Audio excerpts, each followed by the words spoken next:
Fala galera, professor Francisco Oliveira, e eu trago aqui para vocês hoje a continuidade da nossa aula sobre geografia das indústrias, tá certo? Lembrar que nas aulas anteriores nós começamos a falar sobre algumas características dessa atividade econômica, que é a indústria.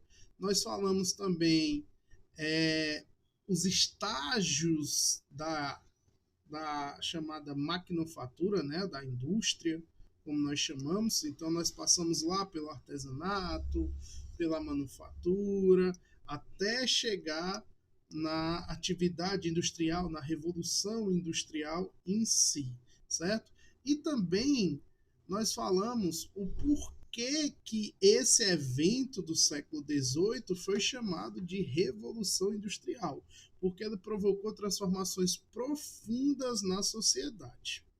Antes de nós começarmos, é importante lembrar que essas aulas gravadas, elas ajudam nós a acelerarmos o conteúdo, certo? Nós perdemos em relação à interação, mas a gente tem a oportunidade de acelerar o conteúdo, né?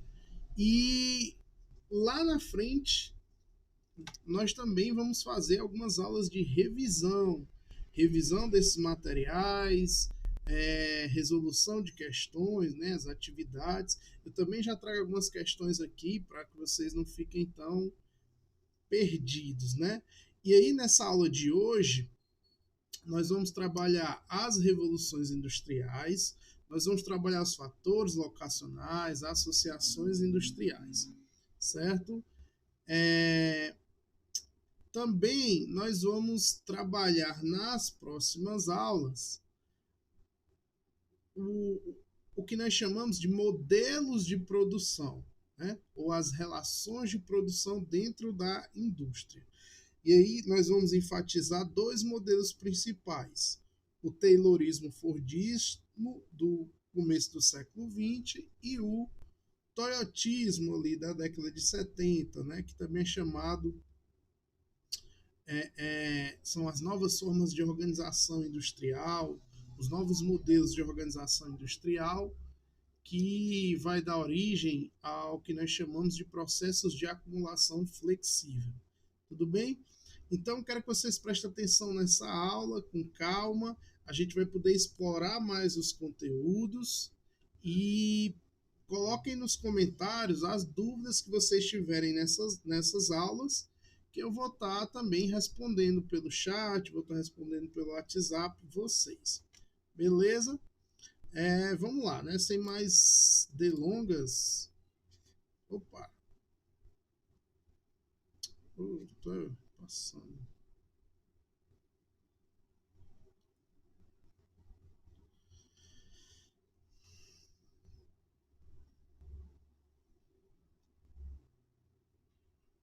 Pois bem, na última aula nós comentamos sobre a primeira revolução industrial. Nós caracterizamos essa primeira revolução industrial. Nós vimos que ela vai acontecer onde? Na Inglaterra, certo?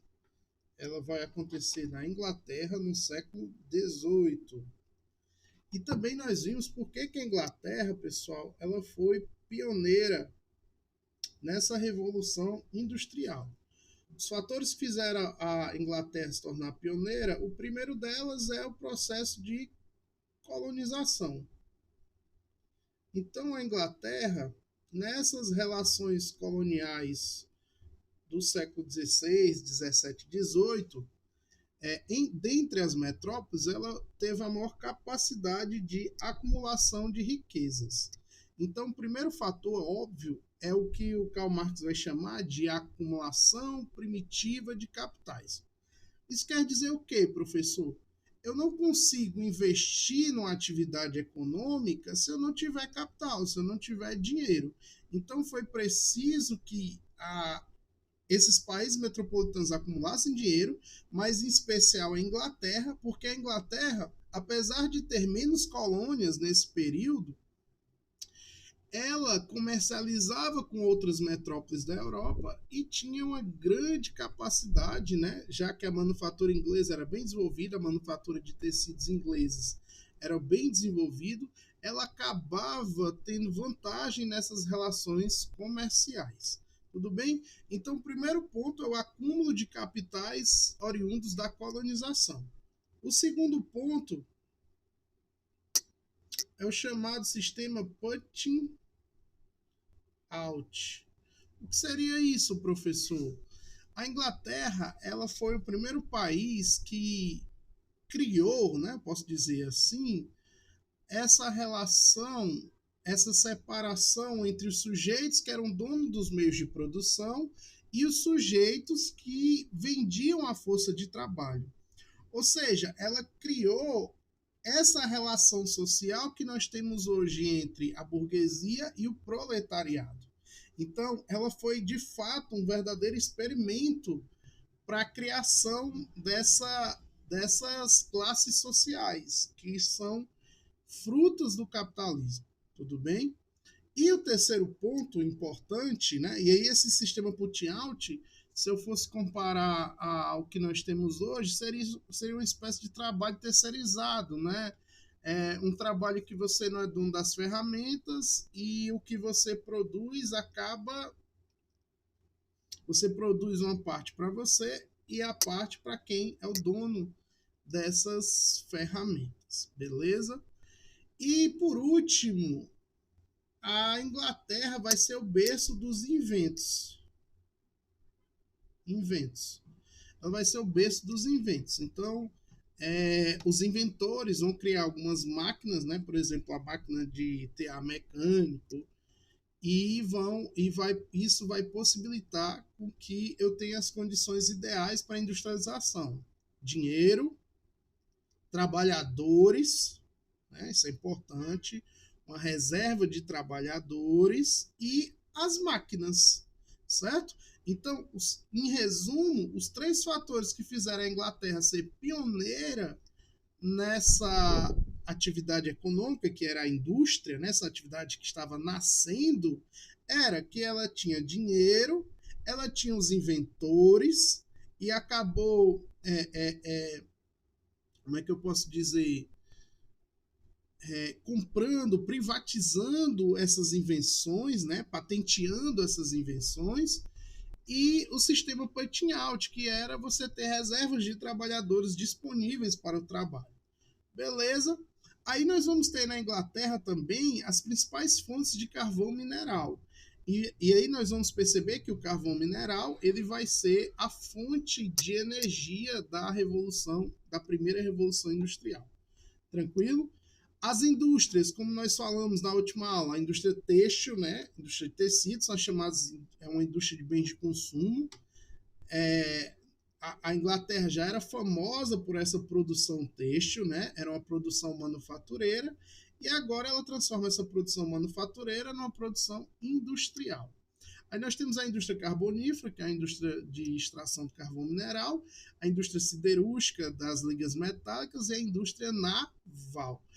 Percebam, pessoal, que essas indústrias carboníferas, siderúrgica e naval vão ser chamadas posteriormente por nós aqui de indústrias de base, né? Elas servem de base para outras indústrias. Elas produzem materiais para outras indústrias. Aí nós temos os motores, né, que são as invenções em si, a força hidráulica, o motor a vapor, por conta do combustível, né? No caso lá do vapor, o combustível é o carvão mineral. A máquina de fiar, o tear mecânico, máquina de vapor, ferrovia, descaroçador de algodão. Então você vai ver que essa tecnologia criada, né, essas técnicas criadas, esses objetos técnicos, né, como a gente chama, eles vão ser importantes, né, um salto tecnológico importante para que a produção aumente, para que eu tenha uma grande transformação da natureza. Beleza? E aí, por último, nós vamos falar sobre as condições de trabalho. Isso aqui é um ponto interessante. Se hoje nós temos, pessoal, a chamada legislação trabalhista, que resguarda os direitos do empregado e os deveres do empregador, né? Ou seja, delimita os deveres do empregador e resguarda os direitos do empregado, isso na verdade, é fruto de grandes lutas entre essa relação capital e trabalho, entre essa relação proletário, operário e burguês.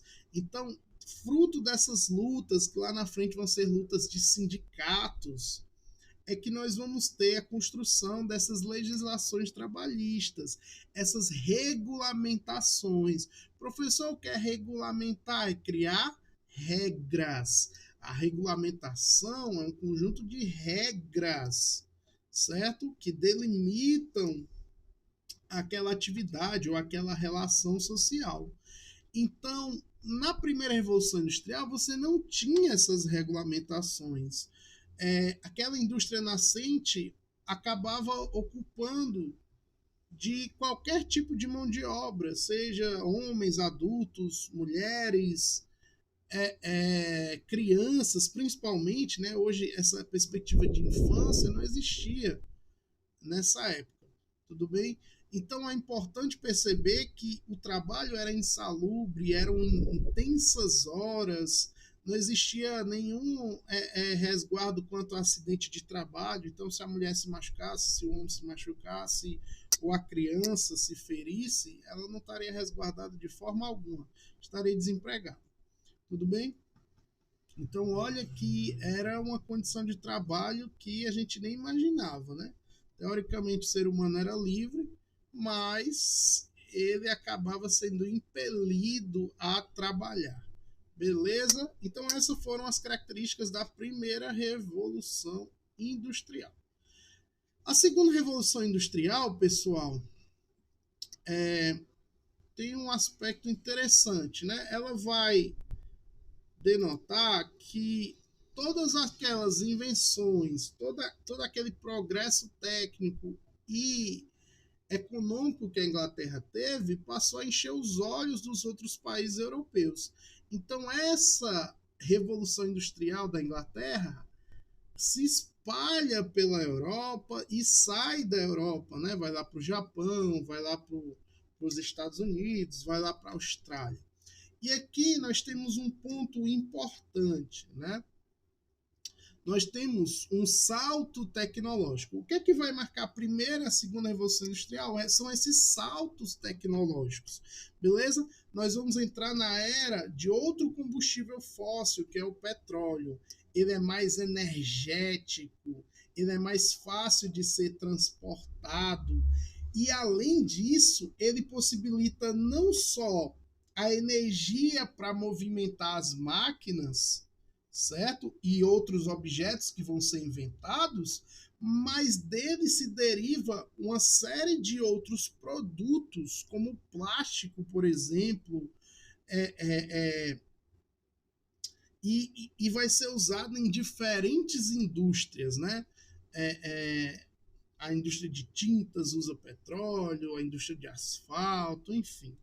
Então é só para mostrar para vocês a importância do petróleo dentro da segunda revolução industrial, né? Foi descoberta ali no século XIX, nos Estados Unidos. Aí nós vamos ter o que, pessoal? Nós vamos ter, olha que a indústria modifica, olha a característica da indústria da primeira para a segunda revolução industrial. Agora nós temos a indústria automobilística, a eletroeletrônica, a petroquímica. Nós vamos ter também um marco interessante, que é a descoberta da energia elétrica, né, propriamente dita. Isso vai fazer com que a indústria eletrônica se desenvolva, certo? E a indústria petroquímica do refino desse petróleo. E aí nós temos um ponto interessante, né? Nós temos um ponto interessante. Os objetos que vão ser criados. O automóvel é fruto da segunda revolução industrial. A indústria automobilística é fruto da segunda revolução industrial. Tudo bem? Aí nós temos os eletrodomésticos, o telefone. Você vai perceber que esse progresso técnico vai resultar num avanço da sociedade, da integração econômica, social, cultural da sociedade. Por quê? Porque os meios de transporte ficam mais rápidos, né? Em relação ao carro, por exemplo, dentro da cidade, a substituição do cavalo pelo carro, as cidades se reestruturam por conta do automóvel, e as notícias, as informações passam a correr mais rápido por conta da rádio, por conta do telefone, por conta da televisão. Tudo bem? Então, a segunda revolução industrial é um ponto importantíssimo. E, como eu disse para vocês, a Europa vai passar por um momento em que vai se saturar a matéria-prima vai se tornar escasso e o mercado consumidor limitado. E aí esses países europeus vão buscar em outros países, em outros territórios, a sua capacidade, né? Eles vão buscar em outros territórios a sua necessidade de explorar matérias-primas e de explorar também os mercados consumidores, para que dessem vazão aos seus produtos, né, as mercadorias que estavam sendo produzidas. E aí, nesse contexto, é que vai surgir esse período de dominação territorial, né, que é chamado de neocolonialismo, ali na Conferência de Berlim de 1875, né, onde a África e a Ásia vão ser divididas entre as potências europeias. Só que agora, diferentemente lá do século XVI, o objetivo é explorar as matérias-primas e o mercado consumidor, pessoal. Tudo bem? Então anota aí. O objetivo é explorar as matérias-primas e o mercado consumidor da África e da Ásia, né? Ali Sudeste Asiático e tal. Professor, por que... Você pode fazer uma pergunta, né? Professor, por que eles não vieram para a América? Porque na América, no século XIX, estava sob a influência de quem? Dos Estados Unidos, recém-industrializado. E aí, quando a Europa pensou em vir para a América, o que nós chamamos de América Latina, os Estados Unidos disse o quê? Opa. Aqui não. Né? Qualquer tentativa de colonização da América, no caso da América Latina, será uma forma, né? É como se fosse uma agressão a nós americanos, porque a América é para os americanos, certo? Que é chamada doutrina Monroe. Então, os Estados Unidos passa a delimitar sua área de influência econômica e cultural à própria América. Diferentemente da Europa, aqui não houve uma nova dominação territorial, mas houve sim uma dominação econômica. Tudo bem? Diferentemente lá dos europeus com os africanos e asiáticos, que eles promoveram de fato uma dominação territorial e uma dominação das estruturas daquele país. Beleza? Então, esse é um ponto importante, né?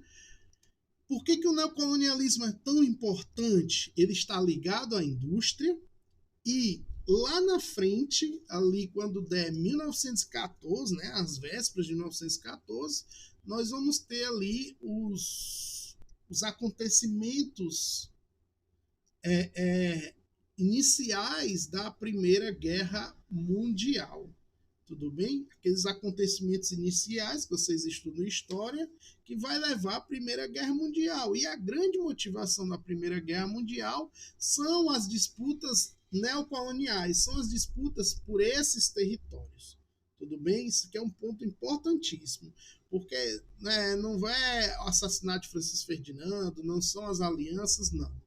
Certo? A Primeira Guerra Mundial e, consequentemente, a Segunda Guerra Mundial, ela é fruto dessa industrialização, ela é fruto dessa competição por territórios.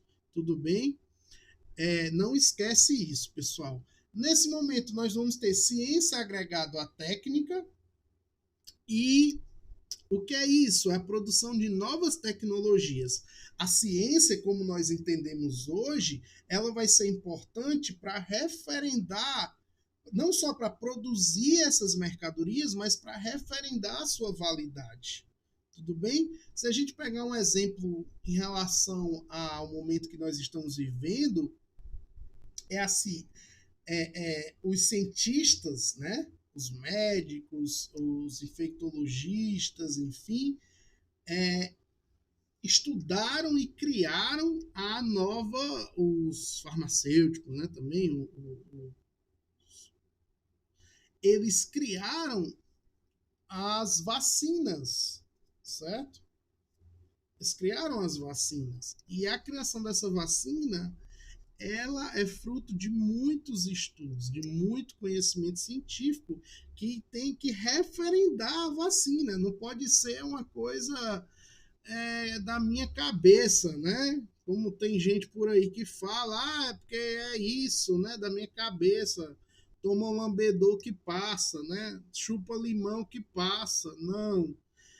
A ciência ela vai referendar a produção dessas mercadorias. E aí, uma vacina, assim como um computador, assim como um celular, assim como um chip, elas são tecnologias. Tecnologia nada mais é do que a ciência agregada à técnica.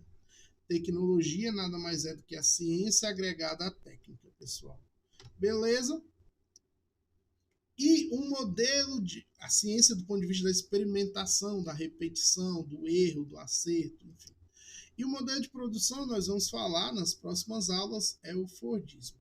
Chegando agora na terceira revolução industrial, ela vai acontecer a partir da década de 70. Há um desgaste do modelo produtivo anterior, certo? Nós saímos ali da Segunda Guerra Mundial, os países, os territórios africanos e asiáticos passaram pelo estão passando ou passaram pelo processo de descolonização, ou seja, essas potências europeias saíram de lá, deixando profundas marcas, profundas sequelas, tanto na África, tanto no continente africano, quanto no continente asiático. Lembrar que essa colonização europeia provocou inúmeras sequelas que, então, seja na África, seja na Ásia. Então, se nós temos as guerras, se nós temos os conflitos étnicos, se nós temos as epidemias nesses países africanos e asiáticos, se nós temos uma extrema pobreza nesses países, isso é fruto dessa nova colonização europeia, né? Que ela saiu de lá, mas ainda mantém esses laços de desigualdade nesses países. Aí nós vamos ter o quê? Os países subdesenvolvidos começam a se industrializar, alguns deles, né, como o caso do México, o caso do Brasil, enfim. Então agora nós temos três grupos de países: os países industrializados, os países não industrializados e os países que são recém-industrializados, né? Os de industrialização clássica, aqueles mais antigos, a primeira e segunda revolução industrial, os países subdesenvolvidos que estão acabando de se industrializar e os países subdesenvolvidos que não são industrializados. Beleza? Estou tentando aqui controlar o tempo para que a gente não fale demais e fique muito cansativo. A fonte de energia continua sendo o petróleo, né? E nós temos conflitos por conta desse combustível fóssil, mas se aponta para novas formas de tecnologia, novas formas de obtenção de energia, energia chamada de energias alternativas, alguns colocam como energia limpa, enfim. Algumas que já não deram muito certo, né? Nós tivemos desastres nucleares aí na década de 80, agora recentemente no Japão também, né? Mas temos outras energias que talvez sejam o futuro, como a energia eólica, solar, maremotriz, enfim. Então, esse período é importante. E o mais importante desse período é o desenvolvimento, pessoal, disso aqui, ó. Beleza? O mais importante desse período, que é um período que nós chamamos de informacional. Capitalismo informacional. O meio técnico-científico informacional. Certo? O que é esse meio técnico-científico informacional? É justamente a era da informação, é a era das redes. é essa tecnologia que passa a ser importante nas relações, beleza? As relações hoje ocorrem de maneira mais sincrônica. Elas podem ser descentralizadas. Como assim, professor? Eu posso estar produzindo lá na Índia e depois essa mercadoria transportada, sendo que a matriz é lá nos Estados Unidos. Então, como é que isso é possível? Por conta do avanço dos meios de comunicação e transportes. Beleza? E o que avançou nos meios de comunicação? A informática. Então, se você tem hoje os smartphones, as smart TVs, certo? O que são essas tecnologias smarts? São as tecnologias integradas à internet, ao mundo virtual. Existe hoje um mundo real e existe hoje um mundo virtual. Que mundo virtual é esse, professor? É o que na geografia nós chamamos de cyberespaço. Ora, todos os teus dados estão na nuvem, certo? Então, quando você baixa lá um aplicativo, quando você acessa um site, quando você se cadastra, os teus dados estão na nuvem. Você é um conjunto de dados, você é um avatar, a tua vida está sob uma vigilância, tudo bem? Então, existem os históricos, os bancos de dados, que você se cadastra, seja da saúde, da segurança, da educação. Então, existe o sujeito real e existe o sujeito do avatar, né? O sujeito cibernético, né? Cibernético no sentido de que ele é um dado desse espaço virtual. Nós somos um conjunto de dados. E por que isso é importante, professor? Já caiu numa prova de redação, né? Porque os algoritmos desenvolvidos hoje pelas empresas de tecnologia, de telecomunicações, eles estudam esses dados dos sujeitos, eles estudam as preferências de consumo das pessoas, né? Estudam as preferências afetivas das pessoas, porque tudo passa a ser vendável. Os teus dados que você entrega de graça, que nós entregamos de graça aí nas redes sociais, eles são dados que vão ser vendidos, que vão ser explorados. Então, olha que coisa interessante. Muito mais importante do que eu produzir, do que eu vender, é importante eu propagar. As informações são muito rápidas, certo? As informações, elas determinam o controle, certo? Se lembra daquele ditado que falava conhecimento é poder? Ora, é justamente isso. Se nós somos um conjunto de dados, quem se apropriar desses dados tem poder. Imagina que houve um mega. Imagina, não houve, tá bom? Houve um mega vazamento de dados no Brasil, certo? Dados que eram para terem sido criptografados, para estar nos bancos, para ter uma segurança digital, mas eles passaram a ser vazados. E os sujeitos que estão em posse dessas informações, eles têm poder de controle, né? Eles sabem quem são as pessoas, quem são os consumidores, quais são seus hábitos, e a partir disso, isso se torna um produto altamente vendável, certo? Então, essa era nós chamamos a era da informação. E o modelo de produção, como eu citei anteriormente, é o modelo de acumulação flexível, mas eu vou falar já. As indústrias de informática, robótica, biotecnologia, telecomunicações. Alguns autores, pessoal, dizem que nós talvez estejamos passando por uma quarta revolução industrial.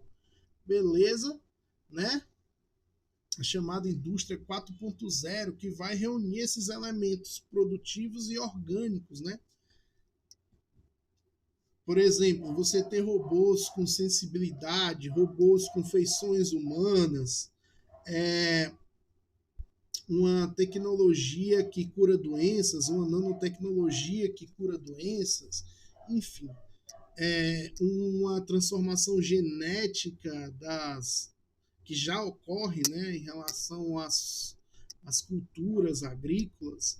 Então, tudo isso vai marcar a própria internet, né, a revolução da informática, a internet mais veloz, né, mais rápida, sem sistemas de armazenamento físico, tudo passa a estar na nuvem. E aí, pessoal, é por isso que as empresas de tecnologia são as empresas mais rentáveis do mundo hoje. Se antigamente quem tinha dinheiro era quem era dono de uma indústria, uma fábrica de tecidos, ou dono de uma mineradora, né? De uma indústria carbonífera, ou de uma petrolífera, né?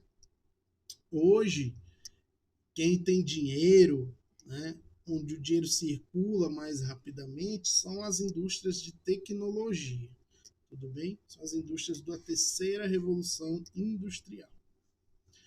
E aqui uma questão que diz assim, o modelo industrial e a revolução técnico-científica que...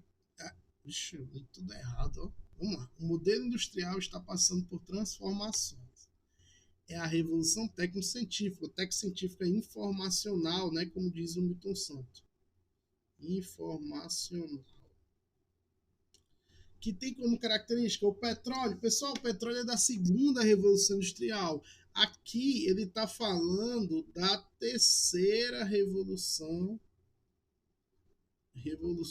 industrial. Aí diz assim, ampliação dos postos de trabalho no setor secundário, não. À medida em que aumenta a tecnologia, menos trabalhadores eu vou necessitar.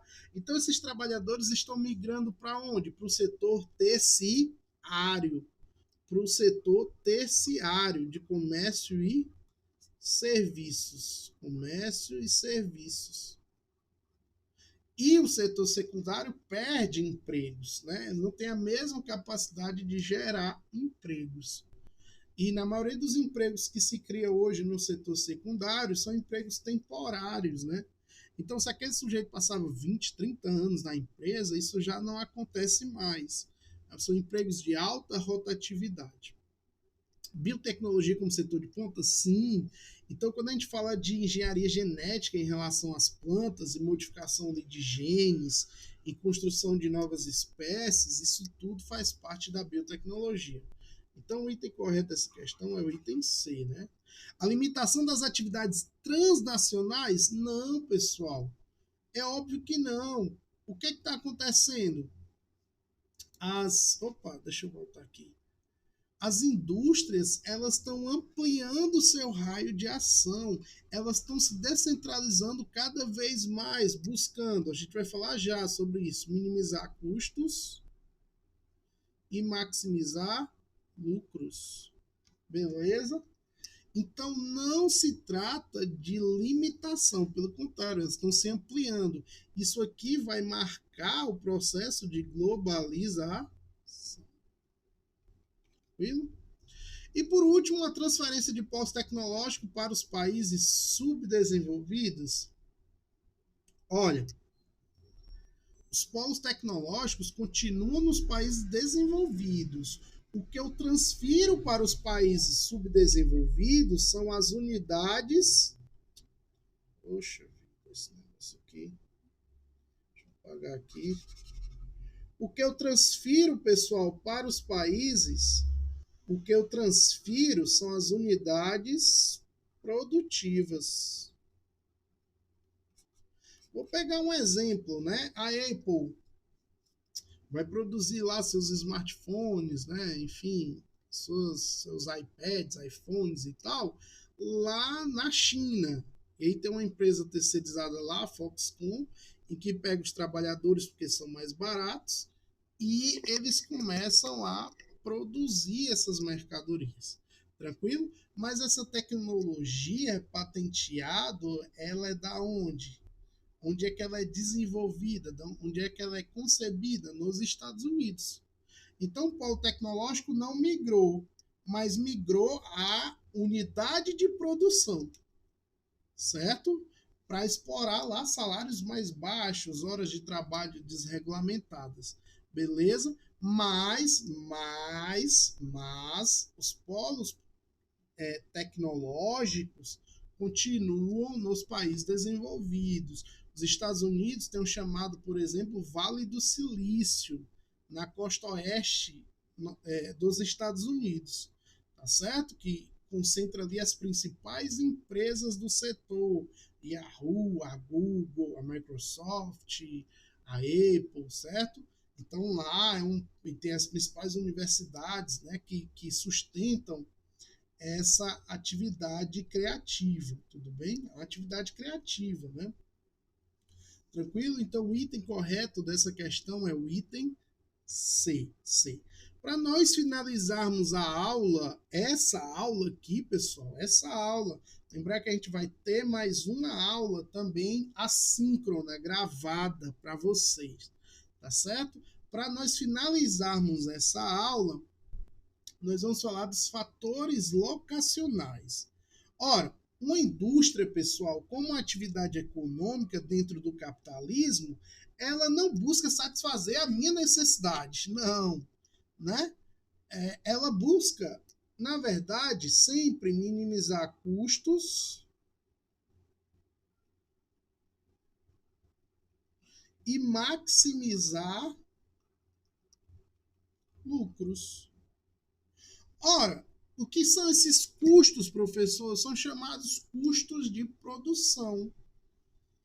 Custos de produção. Imagina que tu tem uma empresa, uma pequena empresa, né, uma microempresa, como a gente chama, e você vai botar na ponta do lápis lá, né? Eu pago X de aluguel, eu pago X com funcionário, eu pago X de energia, eu pago X de água, eu pago X com essa matéria-prima, eu gasto X com gasolina, certo? Ou seja, tu botou ali no papel os custos de produção. E aí você percebe, quando você divide tudo aquilo, você sabe qual é o custo por unidade. Então, se tu tem uma pizzaria, tu sabe que para eu produzir uma pizza, eu gasto X. Beleza? E aí você diz, eu posso economizar aqui, eu posso tirar da onde, né? Por quê? Porque o empresário ele sempre quer minimizar custos e maximizar lucros. E aí, nesses custos de produção, né? Nós temos o quê? A matéria-prima é um custo de produção, as vias de transporte. Então, por exemplo, as indústrias tendem a se localizar em áreas onde você tenha vias de transporte largas para que eles recebam a matéria-prima e também enviem as mercadorias. Imagina que ela vai se localizar numa área em que as vias de transporte são estreitas, congestionadas. Então, a mercadoria para chegar vai demorar muito e a empresa passa a ter prejuízo, certo? Fontes de energia. A empresa sempre vai buscar áreas onde essas fontes de energia tendem a ser mais baratas.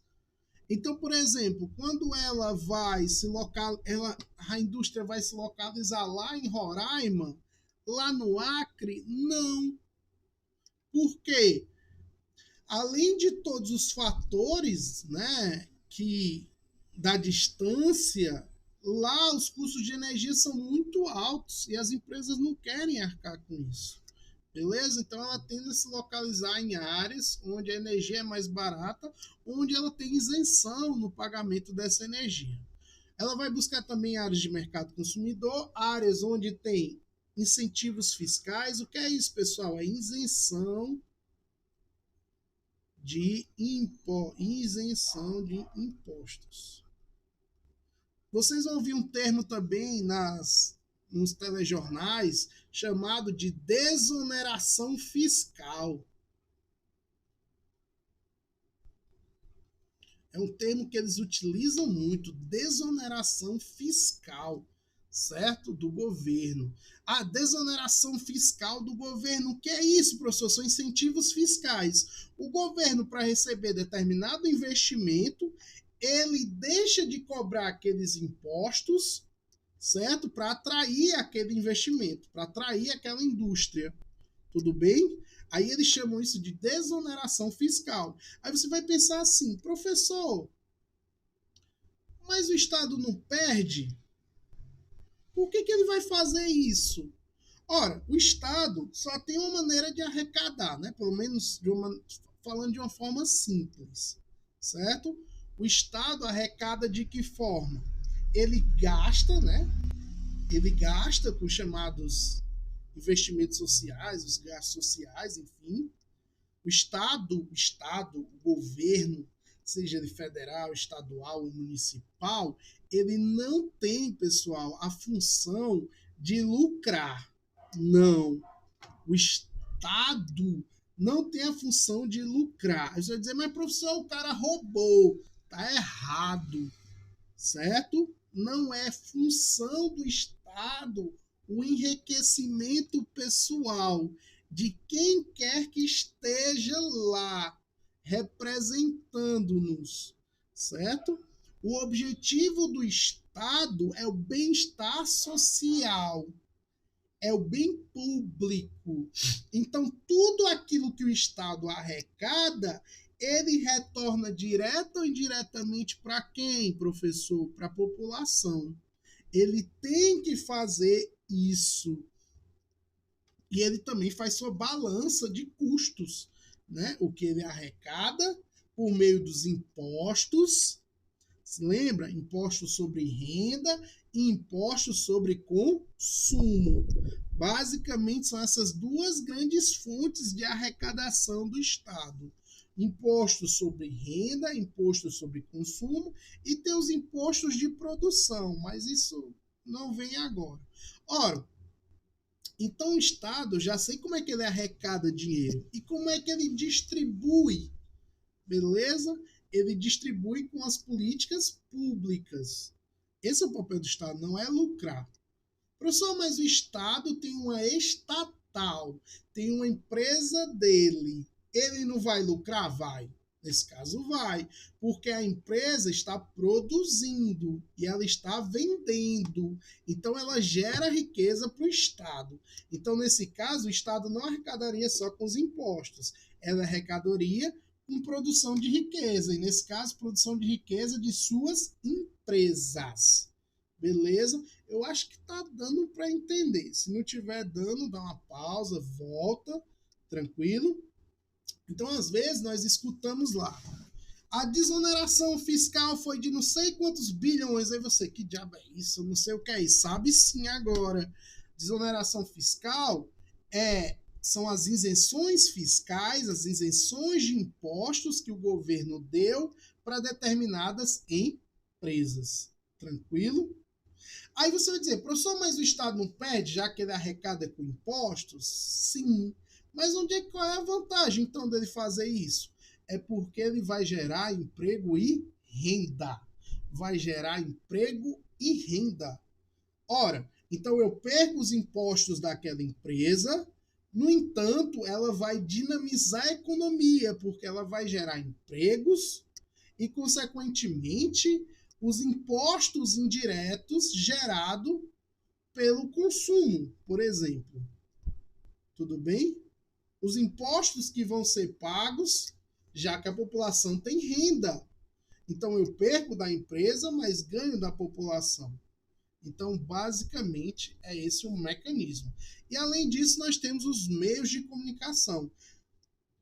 As empresas tendem a buscar áreas onde a internet é fácil, onde a internet é barata, certo? Ela não precisa custear isso. Então, ela obviamente que eu estou generalizando, porque cada indústria vai buscar um fator desse. Por exemplo, vamos pegar uma indústria como a Vale, que é uma mineradora, né? Uma indústria extrativa. Ela vai se localizar onde? Nas áreas próximas de matéria-prima. Então, ela fica ali no Pará, ou ela vai ali para Minas Gerais, beleza? Em áreas onde tem aquele minério que ela vai explorar. Ela não pode ficar longe da fonte de matéria-prima. Agora, por exemplo, uma indústria de tecnologia, Ela não precisa ficar próximo de... Ah, ela precisa ficar próximo da onde se explora o silício, porque é do silício que eu produzo chips? Não, não precisa. Beleza? Ou aquele material dos circuitos internos? Não, não precisa. Beleza? Então, dependendo do tipo de indústria, eu vou ter a localização. Por exemplo, uma indústria têxtil, ela vai tentar se localizar onde a mão de obra é mais barata, por exemplo. Tudo bem? Ou então as indústrias vão buscar, na maioria das vezes, as áreas. Por que a indústria sai lá da Apple, vai produzir lá na China? Por conta disso aqui, de isenções fiscais. Tranquilo? Por isso que nós chamamos, pessoal, para a gente finalizar a nossa aula, nós chamamos isso de fatores locacionais. Beleza? São os fatores de localização. A indústria é seletiva, ela escolhe onde ela vai ficar. Ela não fica em qualquer lugar. Ela vai ficar onde ela vai minimizar custos e maximizar lucros. E aí o exemplo disso é o quê, professor? Peguei aqui, vocês já viram essas placas, às vezes do governo estadual, nesse caso aqui do governo federal. Aí diz assim, aqui tem investimento do governo federal. Aí bem aqui ele diz, ó, redução do IRPJ, aí vai, redução do IRPJ aqui, ó, tintas Hidracor e tal. São os impostos sobre pessoa jurídica, né? Enfim, no caso, são impostos sobre a renda da pessoa jurídica. Nesse caso, quem é a pessoa jurídica? A pessoa jurídica é a empresa. Então, qual é a renda da empresa? É o lucro. Então, aquele lucro que vai ser obtido da empresa, daquilo que vai ser produzido, vendido, ali eu vou ter um abatimento dos impostos. Beleza? Então, claro, são redução de impostos ou isenções. Tem empresas que não pagam água, que não pagam energia, tudo bem? Então, pensando por esse outro lado da geração de emprego e renda. Galera, deu para entender? Nós fizemos uma aula aqui de 50 minutos. Nós falamos já dos fatores locacionais e detalhamos as revoluções industriais. Tudo bem? Depois nós vamos falar dos tipos de indústria, das associações industriais e dos modelos de produção. Tudo bem? Espero que vocês tenham gostado. Se tiver alguma dúvida, coloca aqui nos comentários ou me pergunta lá no WhatsApp que eu vou estar respondendo vocês. Tranquilo? Um abraço e até a próxima aula.